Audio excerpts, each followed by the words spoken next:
on Sky News Australia. This is the Rita Panahi Show. Good evening and welcome to the Rita Panahi Show. Coming up tonight, extreme violence on the streets of Alice Springs with enraged mobs attacking local businesses.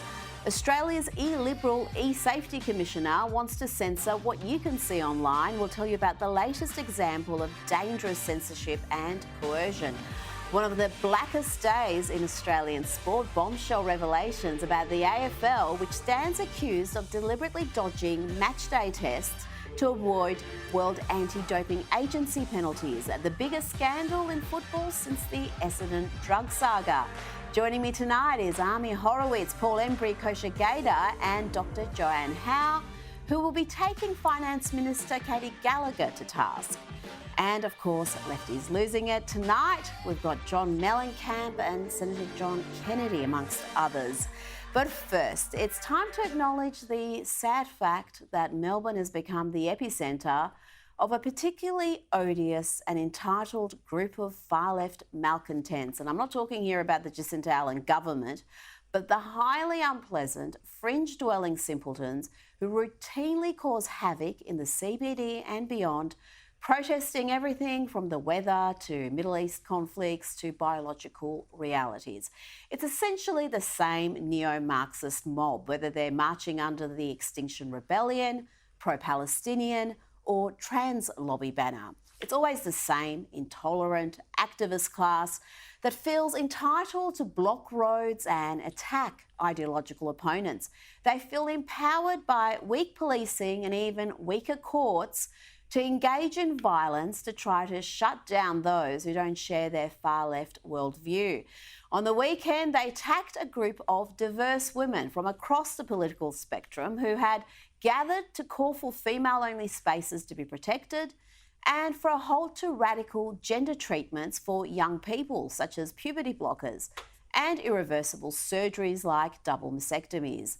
These are not radical views. These are perfectly normal, mainstream views, and let's not forget that we've had health bodies, including the NHS in the UK, ban puberty blockers for under 18s. But if you say that publicly in Australia, you are attacked. And the trans lobby is never shy about exercising their disproportionate power. On the weekend, activists showed up seeking to intimidate and silence those taking part in the Women Will Speak event. And they would have succeeded if not for dozens and dozens of police officers. There were violent clashes when the trans activists tried to break through police lines protecting the women's rights campaigners, resulting in 2 trans activists being arrested.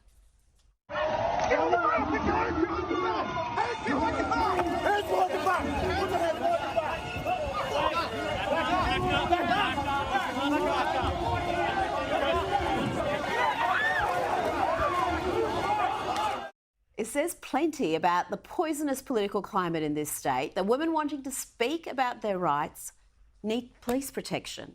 But the antics of these far-left agitators has become so extreme that even the heavily politicised Victoria Police hierarchy has had enough.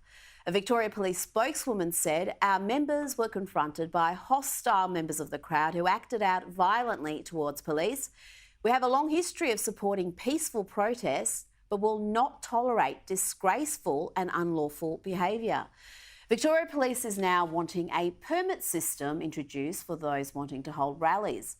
These activists may not contribute much in the way of taxes, but their antics are very expensive indeed. Since October 8, about 7,500 police shifts have been needed to cover 315 protests about the Middle East conflict alone. Add climate change, Anti-Australia Day and trans protests, and it's an enormous waste of resources. In the past, Victoria Police has been very happy to bill conservatives and right-wing speakers for the cost of policing their events.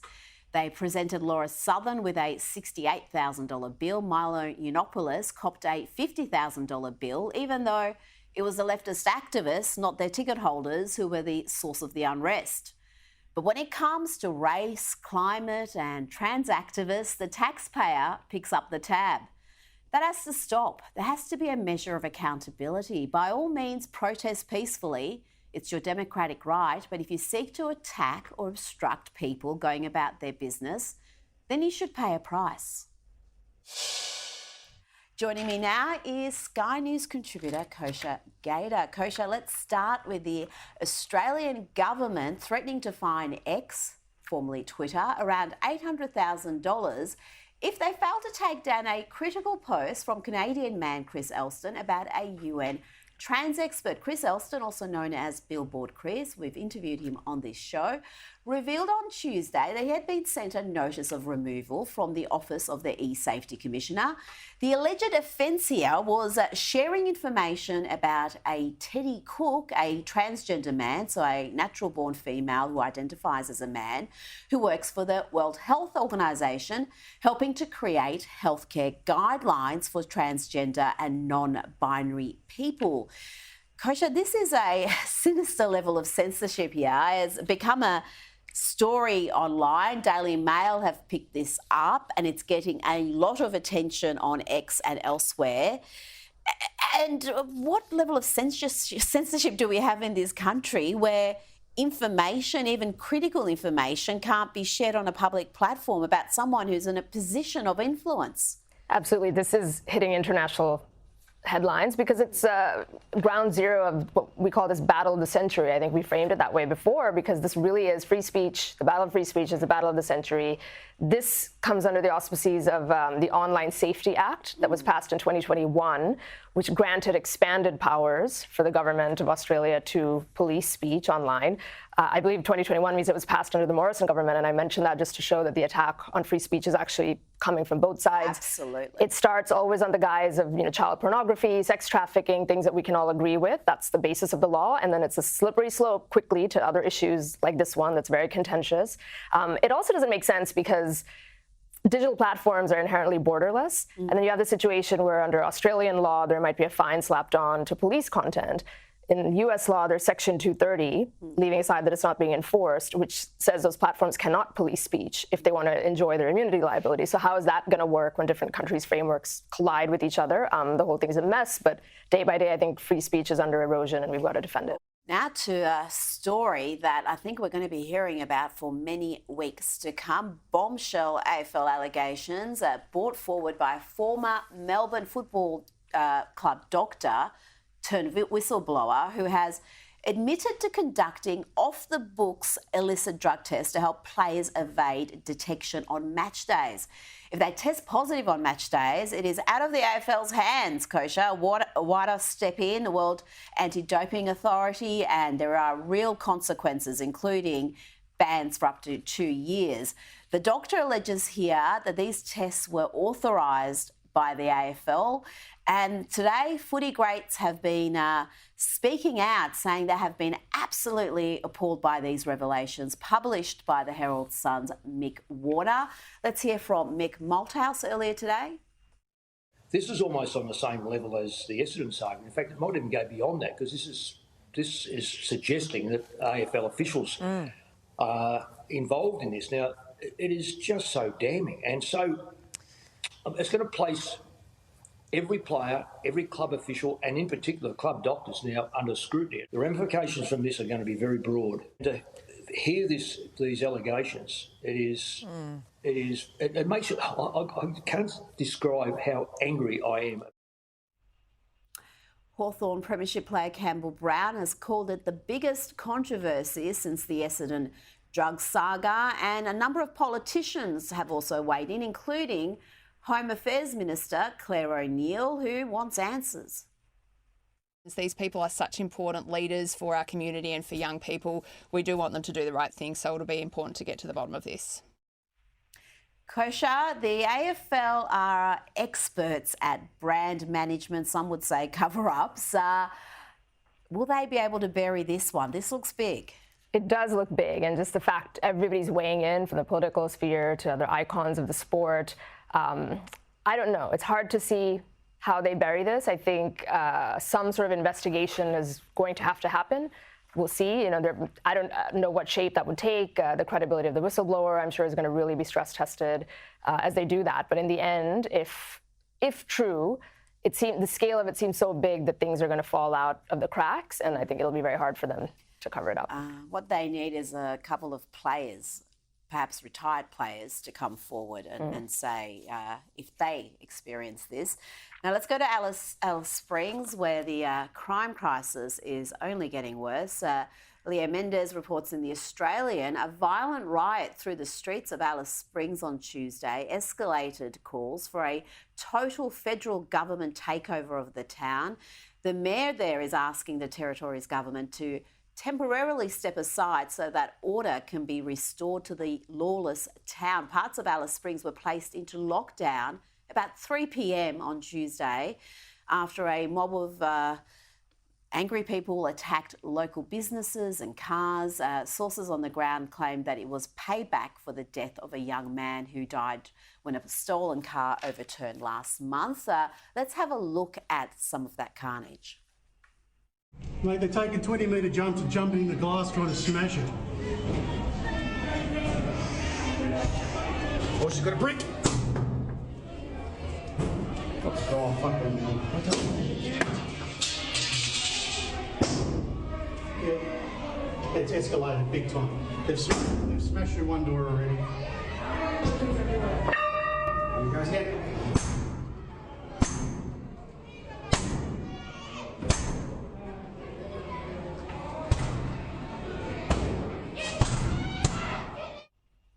It's just shocking scenes, and we've got videos we can't show you of some really sickening violence too that's taken place. What do we do about this? Is the suggestion that the federal government take over and try to restore order? Is that at least a short-term answer?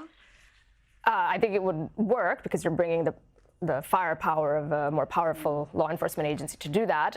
It would anger and a lot of people. I think there would be politicization that comes about with that. That, you know, when are the feds interfering with the states? And I get the sense that for all of these things, there's this racial political undertone that has tied the hands of law enforcement, whether it's this issue, whether it's BLM back in the US, everything else, that there seems to be a little bit of a hesitation or difficulty in really applying the force that's necessary to curtail crime in these areas. And I think there's some other political undercurrent maybe that's also at play in here for why we're not doing anything about it, because it shouldn't technically be that difficult to rein in crime in these cities, you know, if we really wanted to. Well, we spent so long last year, so much money, so much attention on a referendum, but really consequential changes that can change people's lives today, that's just not happening. The focus isn't on that. And I wonder how many people in Melbourne, Sydney, Brisbane have any clue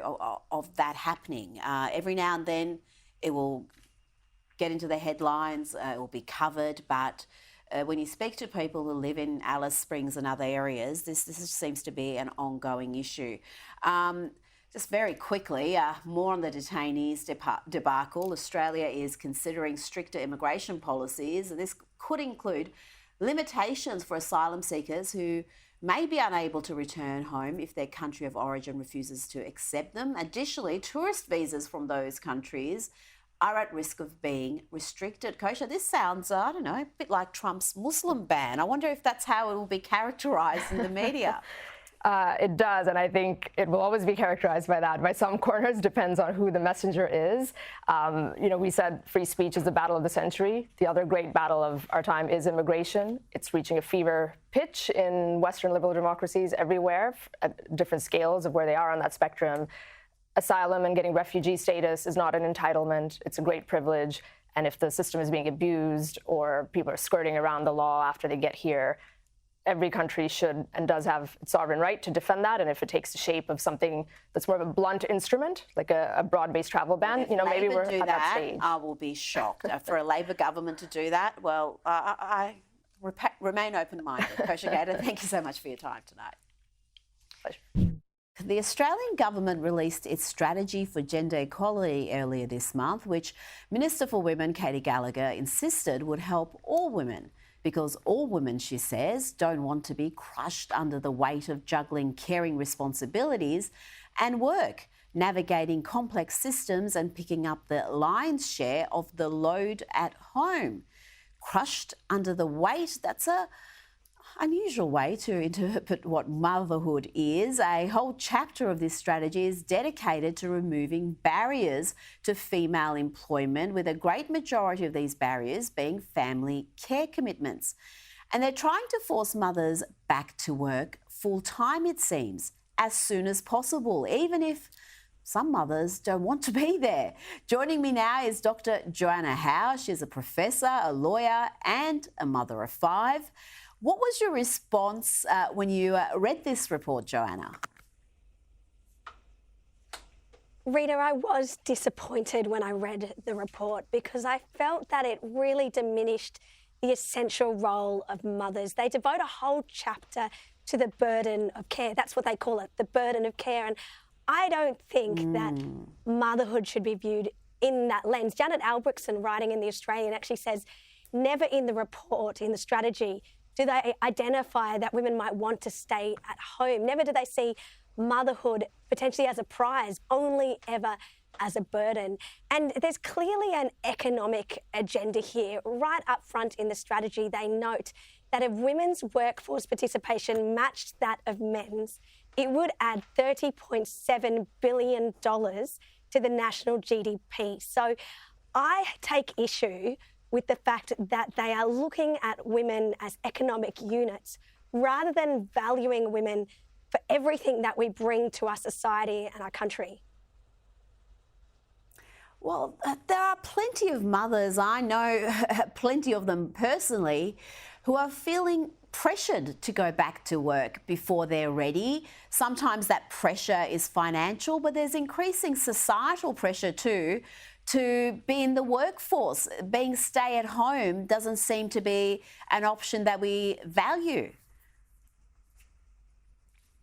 So the report actually puts it down to gendered norms. So the idea that because we gave girls dolls when they were 3 years old and we gave boys trucks, that's why women aren't entering the workforce. And it's just such a second-wave feminist bra-burning idea. Like, it's like from the 1970s. That's how archaic it feels to me when I read it, because there's a whole generation of women like myself, but also women younger than me, that are saying we don't want this. You know, Anne-Marie Slaughter, who worked for Hillary Clinton in a high-profile job in the State Department. I remember, Rita, when I was at Oxford as a Rhodes Scholar, and Anne-Marie Slaughter came and met with a group of us women who were trying to navigate all of this. And something that she said to us, which she then wrote in her famous article in The Atlantic, Why Women Still Can't Have It All. She said, I was in the State Department. I was very close to getting a very high-profile position there.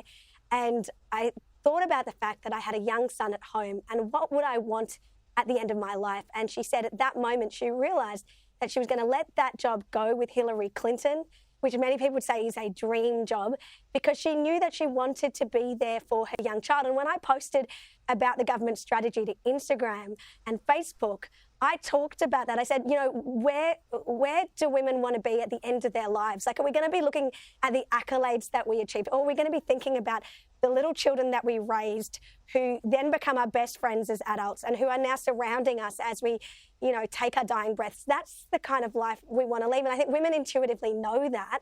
And so for the government to be pushing women into the workforce at all costs, and for societal pressure to be devaluing the intrinsic role of women as mothers, it's a real concern, which is why I felt compelled to call it out.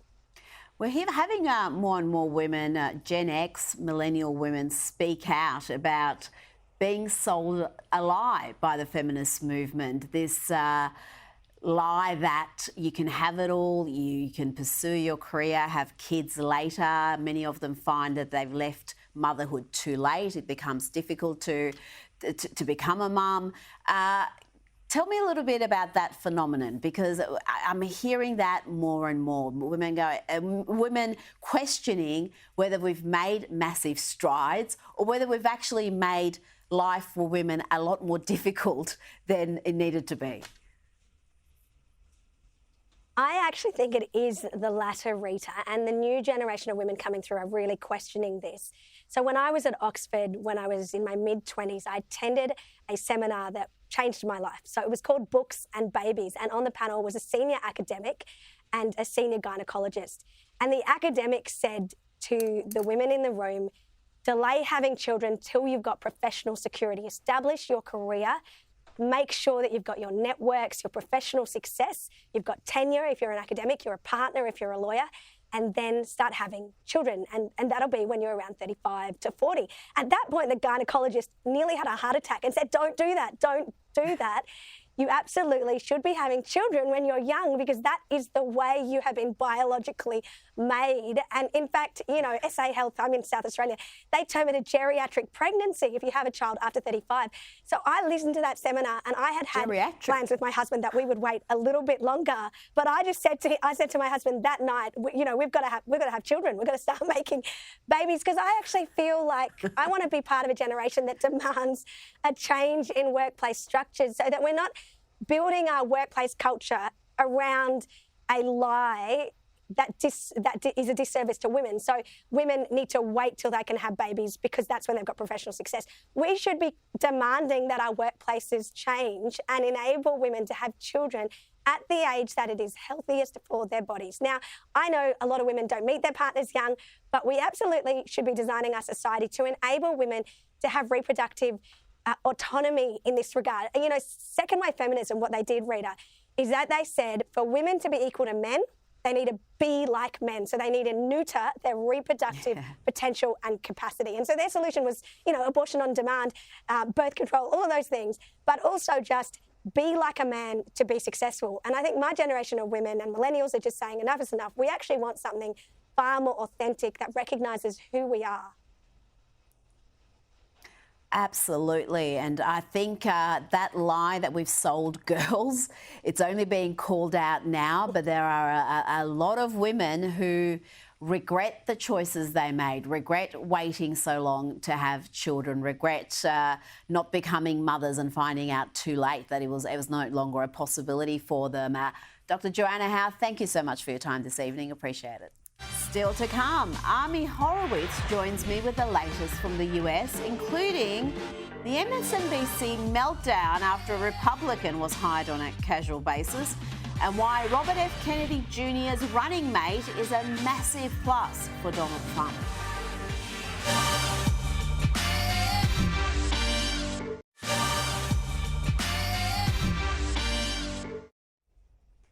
You're watching the Rita Panahi Show, and it's time for Lefties Losing It.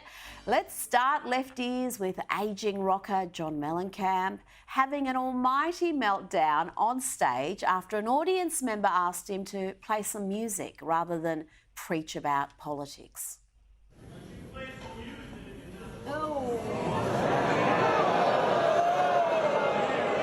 What do you think I've been doing, you sucker? Now, here's the thing, man. You don't know me. You don't know me. Hey, Joe, find this guy and let me see him after the show. Guys, I can stop this show right now and just go home. Tell you what I'm going to do. Since you've been so wonderful, I'm going to cut about 10 songs out of the show. Here we go. A little ditty.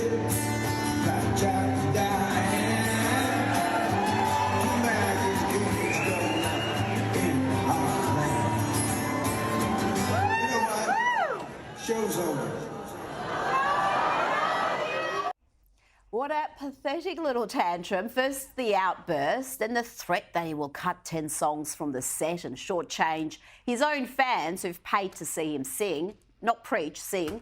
And then he sings for about 10 seconds and runs off stage like a petulant toddler. Now let's go to New York, where Mayor Eric Adams occasionally takes a break from handing over millions of dollars of taxpayer money to illegal immigrants to trot out this favourite line. Everyone knows that New York City is the Athens of America. It's the Istanbul of America. It's the keys of America. It's the soul of America. We are the Tel Aviv of America. New York City is the Islamabad of America. The Zagreb of America. We are the Lima of America. New York City is Mexico City of America. This is the Dublin of America. Maybe the mayor should focus on why only 1 in 3 New Yorkers are happy to be living in New York, with only half planning on staying in the city in the next 4 years. Goodness me. Now let's check in on this character, a WPATH, that's the World Professional Association for Transgender Health. Physician, this character's a physician. These are the folks who are behind the so-called gender-affirming care model. Medical interventions allow some of us to change our primary and secondary sex characteristics. We have phalloplasty that creates a penis and a scrotum and testicles. We have vaginoplasty that creates a vagina and a vulva. Yes, you do, but they are not functional. They do not have sexual function. That seems like an important point. But this physician isn't satisfied with chopping bits off or adding bits. What about genitalia that is abstract? Do we have to stick to penis and vagina norms? Can we have genitalia that look like flowers or abstract sculpture? Can we have multiple? Can they be interchangeable? And what about other areas of the body?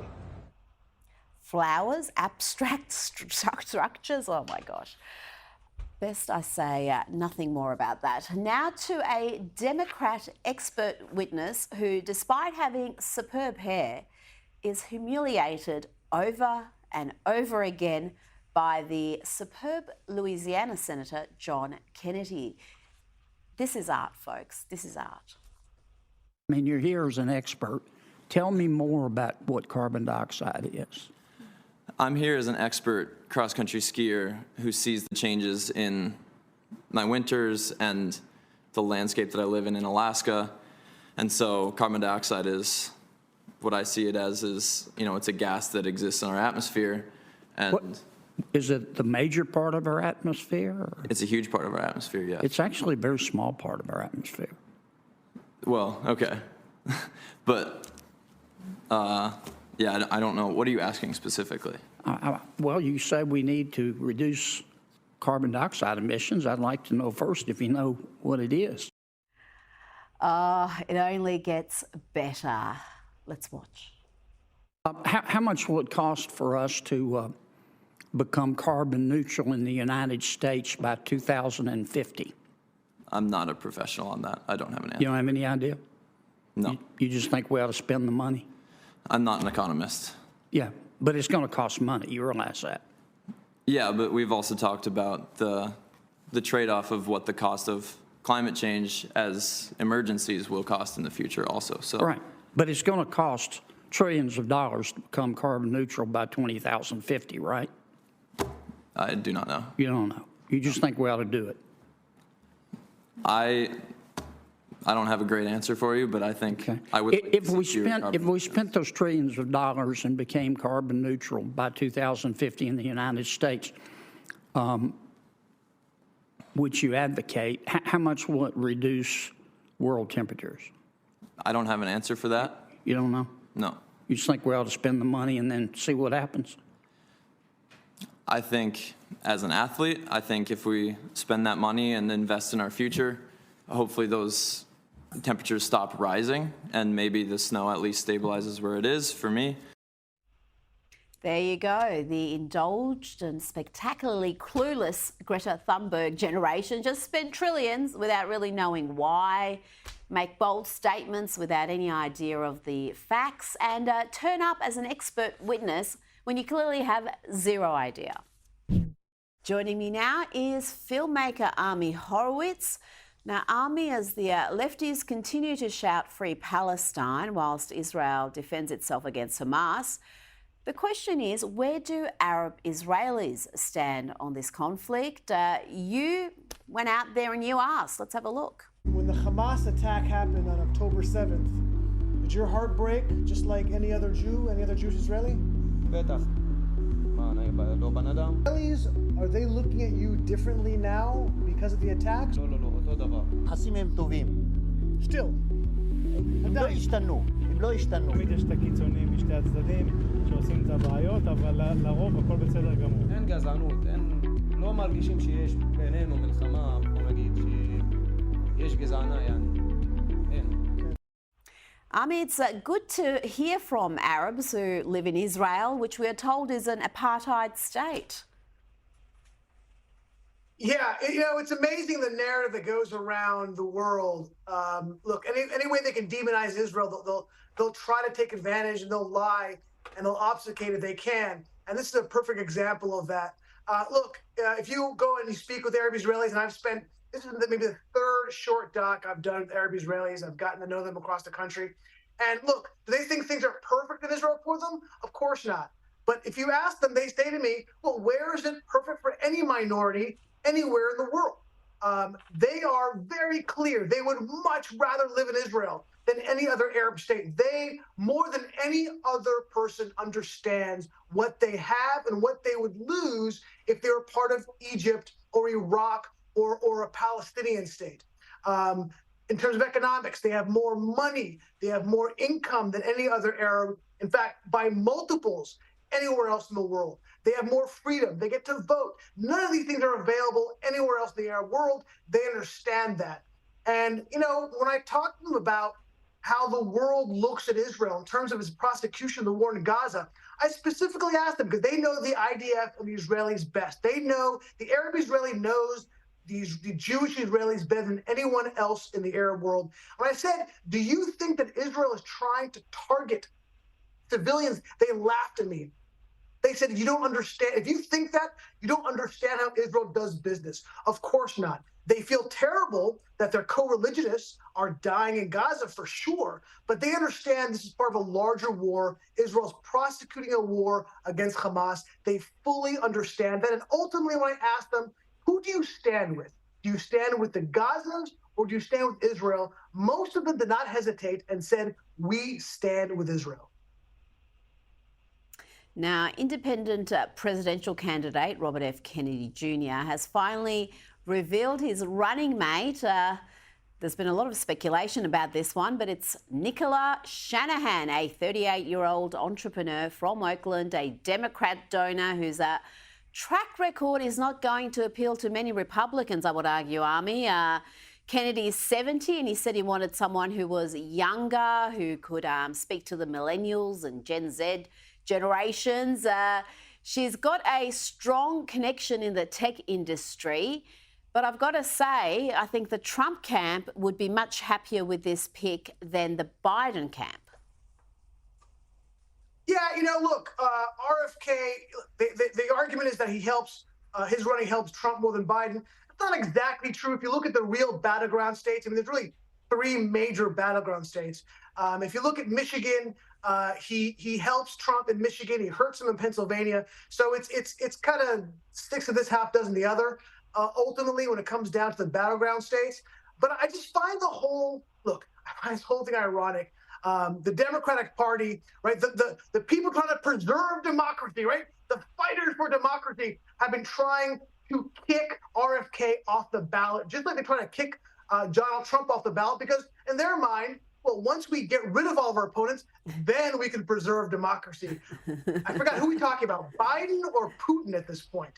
That's been the MO for the Democrats for this entire time, that they're going to use lawfare to try to win this election as opposed to trying to win it in the ballot box. Now, MSNBC has sacked Ronna McDaniel from her role as a contributor just days after she was hired. It comes after a almighty meltdown from their online talent, including their chief disinformation peddlers, the propagandists like Rachel Maddow, Joy Reid and Nicole Wallace. But this was across the board, this tantrum, and I don't know why think they've got this massive victory. I mean, McDaniel was pretty much sacked as the RNC chair. She's not a favourite amongst the Republicans. So I don't think it's the scalp that they think it is. Yeah, look, I'm not the biggest fan of Ronna McDaniel, right? I mean, she was a terrible head of the RNC. She lost essentially every election other than 2016, and that wasn't her. That was Trump who really won it. She was so obsequious to President Trump that she dropped the name Romney. Not her biggest fan, but I love these moments, Rita. They are so clarifying on where the media stands on these issues, right? Look, MSNBC employs somebody who's responsible for a modern day Jewish pogrom, which led to the death of a Jew. The same guy, Al Sharpton, was responsible for a riot in New York that burned down buildings. This guy has his own show on MSNBC, Rita, okay? Jen Psaki was the literal mouthpiece for the Obama administration. Guess what? She has her own show. There are tons of people from the current administration that are employed by MSNBC. But God forbid they have somebody on their air who actually supports Trump. That's the irony of this thing, but I love it because it really reveals the truth of MSNBC and the mainstream media. I'm glad we have these moments so we can expose them for what they are. Now, the White House has expressed disappointment after Israeli Prime Minister Benjamin Netanyahu cancelled a visit by a top Israeli delegation to Washington after the US chose to abstain on a United Nations Security Council resolution calling for an immediate ceasefire in Gaza. Relations between the two countries, Army, they're not what they once were. No, and look, I think you know I'm a truth teller. Wherever the truth takes me, the data takes me is kind of the position I will take. Look, Joe Biden, well, certainly as compared to President Obama, who was a terrible president when it came to Israel, who in the waning days of administration basically threw Israel under the bus, then backed the bus up over Israel. Compared to that, Joe Biden, when it came to the first few months of the war that Israel was waging against Hamas butchers, was pretty good, right? In deed and in word, he was supportive of Israel. And I have no real complaints when it came to how he defended Israel for those first few months. But man, how things have turned. Would you want to be Netanyahu coming to visit the Joe Biden administration after they abstained on a resolution that was so disgusting, that called for a unilateral ceasefire without the hostages, condemned Israel, did not condemn Hamas, but they couldn't vote against it. They couldn't veto that. They couldn't stomach a veto of that resolution. It was disgusting. You know you're wrong when you're on the same side as Hamas, Iran, and Hezbollah were cheering the U.S. decision to abstain. You know you made a wrong decision, a wrong turn somewhere when those guys are your cheering squad, right? Look, this has been a major issue, and in fact, what's happened is Hamas has understood that now they have a new ally. Obviously, I don't think that Biden's looking to be their ally, but they're playing the Biden administration. The Hamas has now gone back to their original negotiating position because of this lack of a veto, because of this abstention. They're now saying that we want to keep control of Gaza, we want a complete withdrawal of Israeli forces, and we want all Hamas terrorists released in exchange for the hostages. They have gone back to their original position. We have lost ground because of the weakness of this administration and its now unwillingness to support Israel. And all for what? Is Biden really anti-Israel? No. What he's doing it for crass political purposes, for a few votes in Michigan, he decided to throw his ally and stomp on him. Amir Horowitz, thank you for your time this evening. Always a pleasure. And still to come, I'll be joined by a lefty with principles, trade unionist Paul Embry, who has launched a campaign to free a man jailed for producing offensive stickers.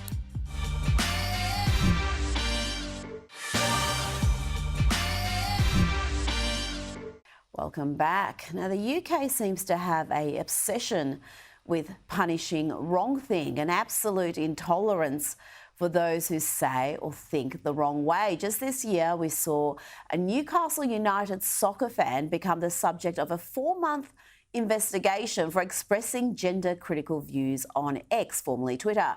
She was later banned from attending games, but the case of Samuel Melia presents an escalation of weaponising and punishing wrong opinions. Melia was jailed for 2 years for creating downloadable digital stickers that were found to be racist, anti-Semitic and xenophobic, that contained slogans that ranged from, well, statements of fact to truly bigoted and anti-Semitic comments. Some stickers said it's okay to be white.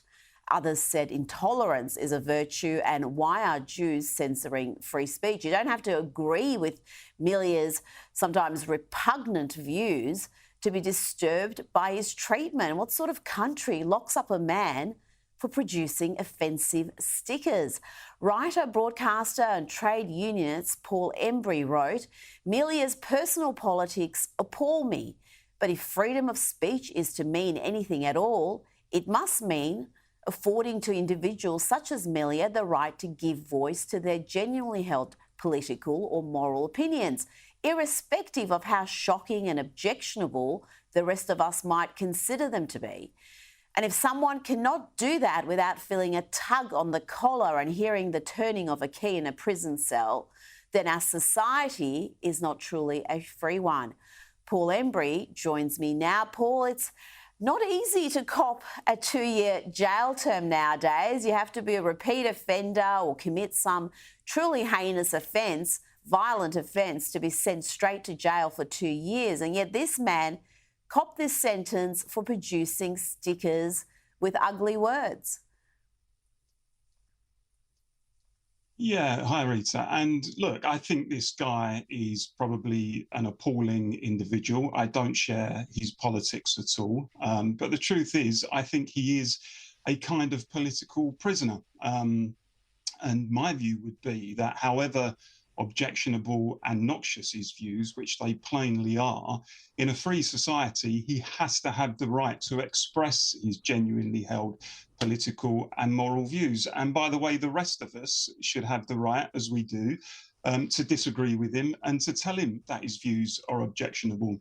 And I think it's incumbent on anyone who believes in freedom of expression, who believes in a free society, to make sure that we do go out of our way to defend people whose views are as unpleasant and unsavoury as Samuel Melia's are. Because the truth is, Rita, that freedom of speech and defence of freedom of expression has to be a constant. You can't just do it when it's convenient to do so. Political opinions, moral opinions that were mainstream 5 minutes ago are in some ways today unsayable. And you know, positions that are fashionable today may be unsayable tomorrow. So it's important that we defend freedom of speech at all times, even for obnoxious characters, I think, like Samuel Melia. Absolutely. And now we're seeing this climate of censorship and criminalising speech escalate further. We've got the Scottish government preparing to bring in new anti-hate speech laws that could see J.K. Rowling deemed a criminal for refusing to call men women.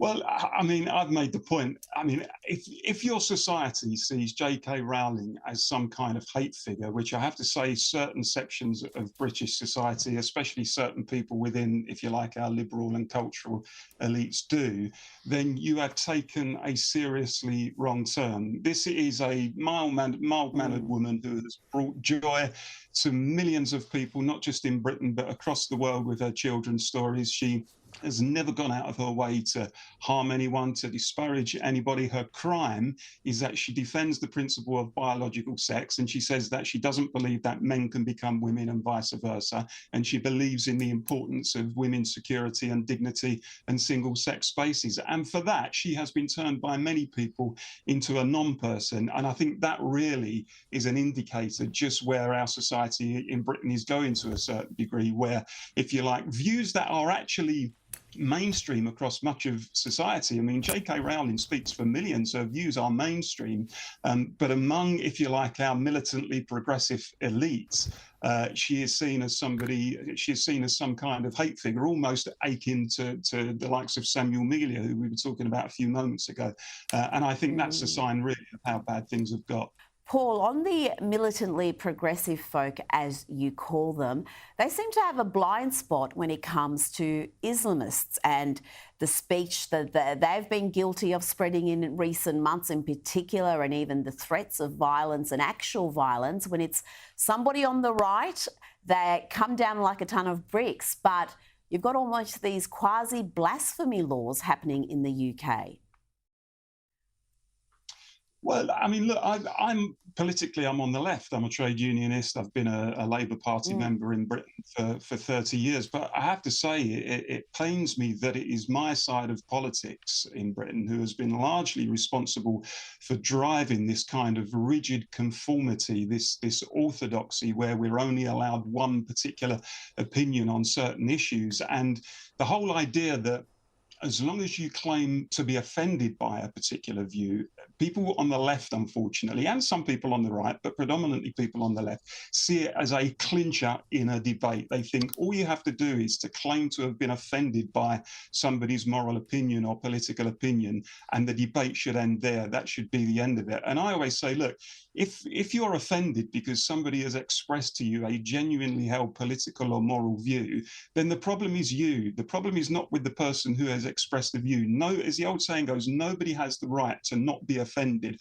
But in Britain today, there seems to be this mindset that simply being offended is of itself enough to end the debate and to tar whoever it is who's offended you with the brush of being a divisive kind of peddler of hate.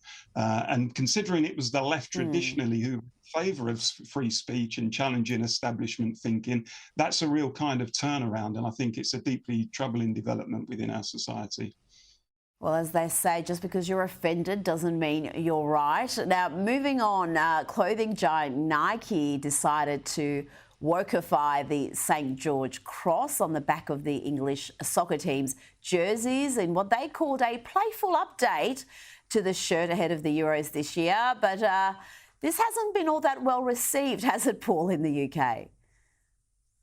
That's a slight understatement, Rita. It's gone down like a bucket of cold sick in the UK. Well, England, of course, particularly. I suspect they're not particularly bothered about it in Scotland, considering the football rivalry that exists between England and Scotland. But certainly amongst supporters here, it hasn't gone down particularly well. I just think if you are a big corporation, you have to be very careful about being seen to be interfering with the national flag. I mean, I'm personally not terribly worked up about it, I have to say, but I think, you know, we kind of live in an age at the moment where our cultural elites and our big corporations and our institutions are constantly trying to trash our history, to trash our traditions, to trash our culture. And I think ordinary people out there are getting very defensive. And when they see something like this happen, they kind of think, is this just another example of a big corporation trying to change the tradition and the history of the country? So it hasn't gone down well at all. And you know, I'm willing personally to give Nike the benefit of the doubt. I know they are a corporation that, you know, preaches diversity at every opportunity. They like to flaunt their woke credentials at every opportunity. They said that the colours were changed to kind of chime with the old training kit of the 1966 England World Cup winning team. And perhaps that's true. But the lesson is, don't mess about with the national flag because you will rile people. Yes, I don't know how genuine they are about some of their virtue signalling when you see some of the sweatshops they allegedly use to produce their products. Now, you are of the left, like you mentioned. Your background is the trade union movement, and I'm guessing you have an interest in what's happening to British manufacturing and the energy sector. This week, a Welsh powerhouse of British steel was closed. This deindustrialisation is has a huge impact, not just on the community and the workers there, but on the country as a whole.